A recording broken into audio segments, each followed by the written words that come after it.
Nigeria, we have to decide. We don't want any revolution like Nzogu anymore. We have to decide to give leadership. We have to shift the leadership to the southeast.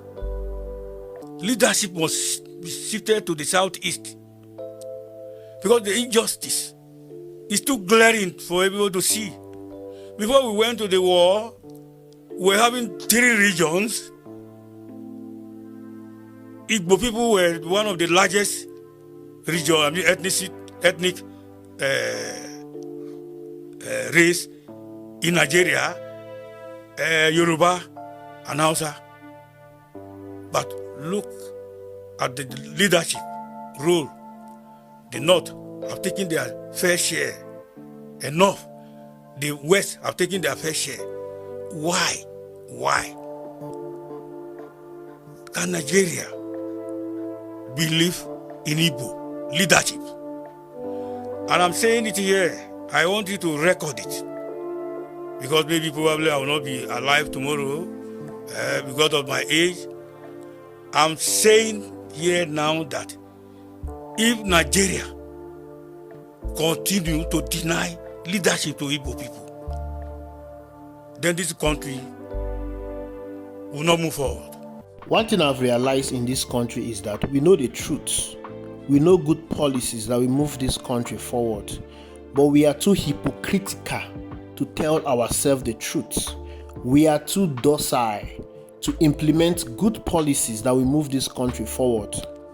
Many people that are talking about patriotism are not patriotic to this country. They are patriotic to themselves. They are patriotic to their party. They are patriotic to their tribe. They want their party to be in power, irrespective if the country is moving forward. They want their tribe man to continue ruling, whether the country is going down the drain or not. I have always said it and I will keep saying it. Thank God that this man is echoing the same sentiments I've had for a very long time.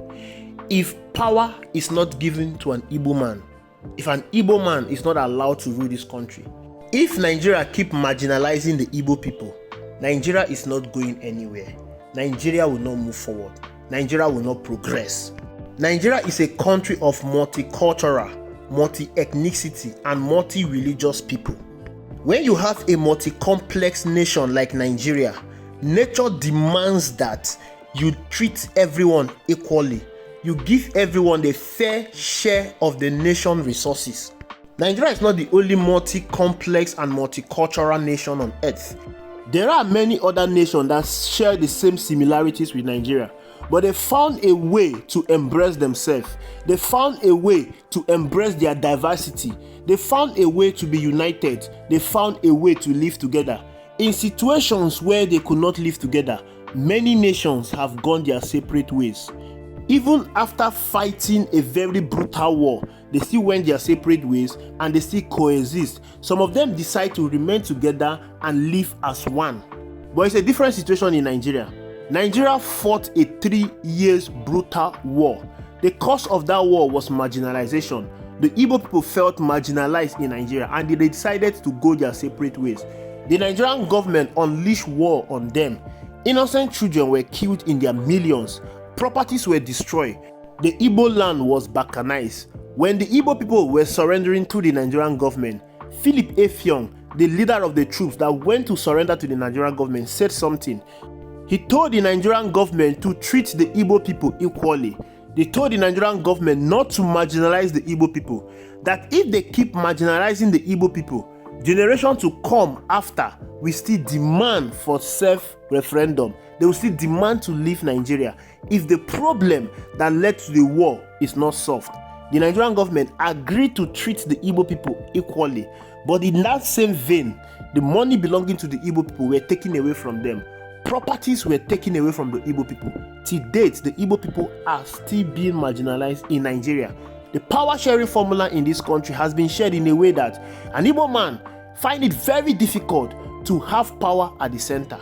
Powers have been shared at the center between the Hausa Fulani and the Southwesterners, but yet Nigeria keep going backward. Nigeria keep going from bad to worse. Without mixing words, The people that have contributed to the destruction of Nigeria are the Hausa Fulani and the Yoruba people, because they've had a fair share, a larger share of the power sharing formula in this country, and they've used it to do absolutely nothing. Within themselves, they know that if an Igbo man becomes the president in this country, that Igbo man will do exceptionally well, because the burden of proof will be on that Igbo man. An Igbo man has never had opportunity to produce the president ever since Nigeria got independent. Nnamdi Azikiwe was a president general when Nigeria got her independence. As a president general, he was just a figurehead. Tafawa Balewa, who was a prime minister, was a person in charge. So an Igbo man knows that if power definitely falls to him, it will going to be a test of the Igbo character. It's going to be a test of the Igbo tribe. He will do everything possible to prove them wrong and make them know that indeed an Igbo man deserves to rule this country.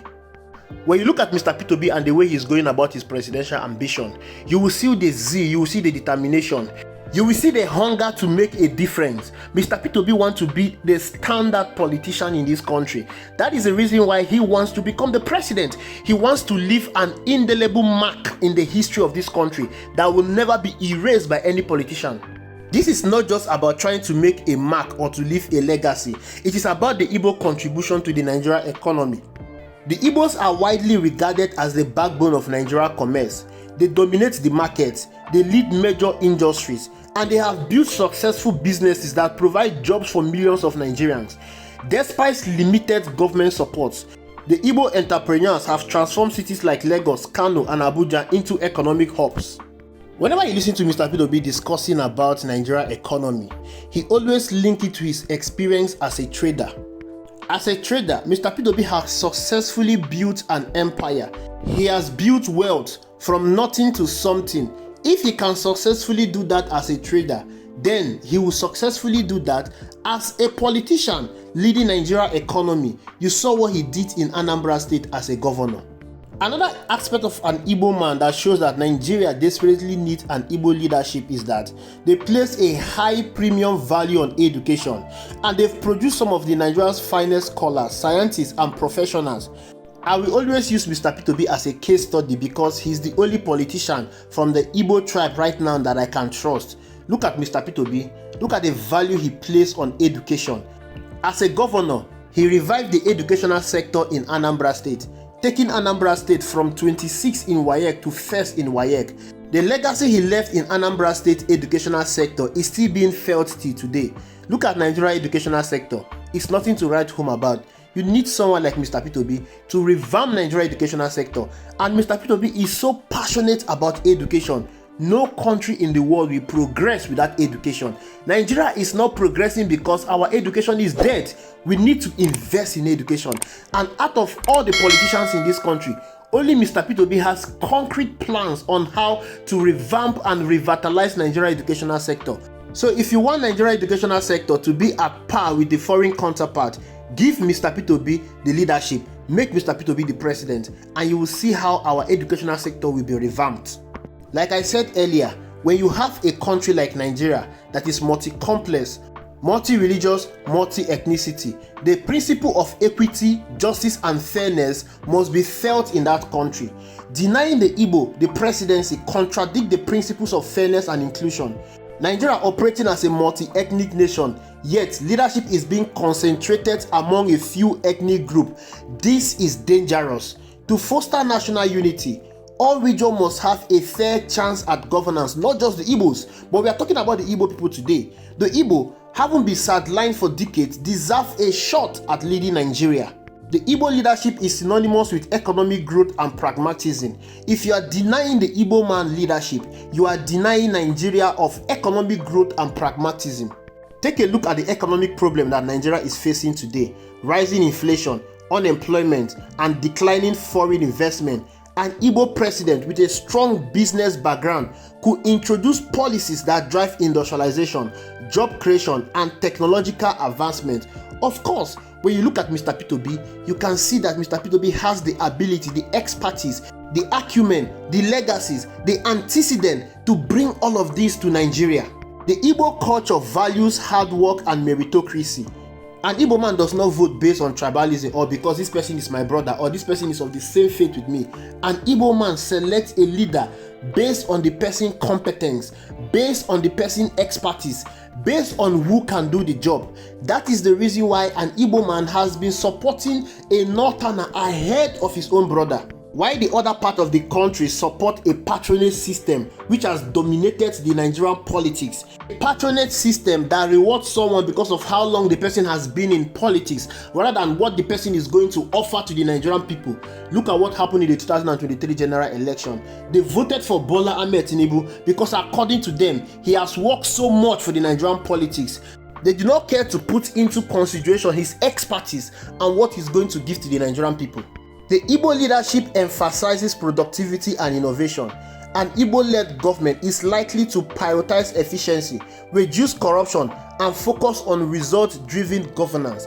And this is what Mr. P2B has been yearning for. This is the opportunity he's begging Nigerians to give him so that he can show Nigerians a new style of leadership. Denying an Igbo person leadership is not just a political issue, it is a moral issue. After decades of marginalization,